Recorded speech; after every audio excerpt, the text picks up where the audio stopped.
வேர்ல்டில் இருக்க அத்தனை பெண்களுமே அவங்களோட வளர்ச்சியை முன்னெடுத்து வந்திருக்காங்க அப்படின்னா அது படிப்பு மூலமாக மட்டும்தான்.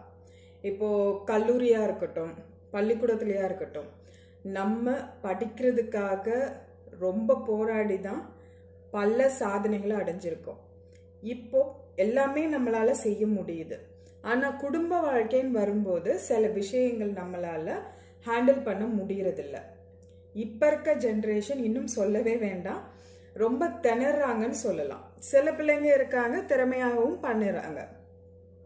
பட் ஏன் இந்த திணறல் அப்படின்னும் போது பார்த்தா, பொது அறிவு அப்படின்னு சொல்லக்கூடிய சில விஷயங்களும், குடும்ப அறிவு அப்படின்னு சொல்லக்கூடிய சில விஷயங்களும், நம்ம பெண்கள் மிக முக்கியமாக பெண்கள் படிக்க மறந்த புத்தகம் நம்ம வீட்டில் இருக்க தாத்தா பாட்டிங்க.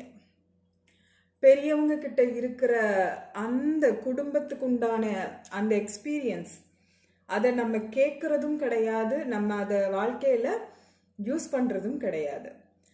அந்த மாதிரி பல புத்தகங்களை நம்ம மிஸ் பண்ணதோட விளைவு தான் இன்னைக்கு பல பிரச்சனைகளை அணுக முடியாமல் தவிச்சிட்டு இருக்கோம்.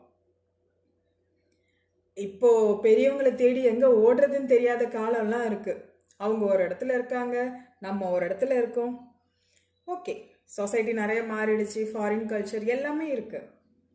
அப்போ நம்மளை எப்படி குடும்ப சூழ்நிலைக்கு ஏற்ற மாதிரி நம்மளை மாற்றிக்கிறது, நம்மளையும் எப்படி வளர்ச்சி அடைய வைக்கிறதுனா நம்மளுக்கு ரொம்ப துணையாக இருக்கிறது புத்தகங்கள் மட்டும்தான். பெண்களுக்கு நார்மலாக படிக்க தெரிஞ்ச பெண்களுக்கு புத்தகங்கள் தான் மிகப்பெரிய சப்போர்ட், பில்லர். படிக்கிறத விட்டுறாதீங்க. எந்த புத்தகமாக இருந்தாலும் சரி, அது கதை புத்தகமாக இருக்கட்டும், வரலாற்று புத்தகமாக இருக்கட்டும், கிரைம் நாவல்ஸாக இருக்கட்டும், ஸ்போர்ட்ஸை பற்றின விஷயங்களாக இருக்கட்டும், பிடிச்சதை படிங்க. பெண்கள் படிச்சுக்கிட்டே இருக்கணும். அது ஒன்று மட்டும்தான் வளர்ச்சி. நம்ம மூளைக்கு என்னைக்கு வேலை கொடுக்கறத நம்ம நிறுத்துகிறோமோ அன்னைக்கு தான் நம்மளும் எல்லா இடத்துலையும் தடைப்படுறோன்றதை புரிஞ்சுக்கணும்.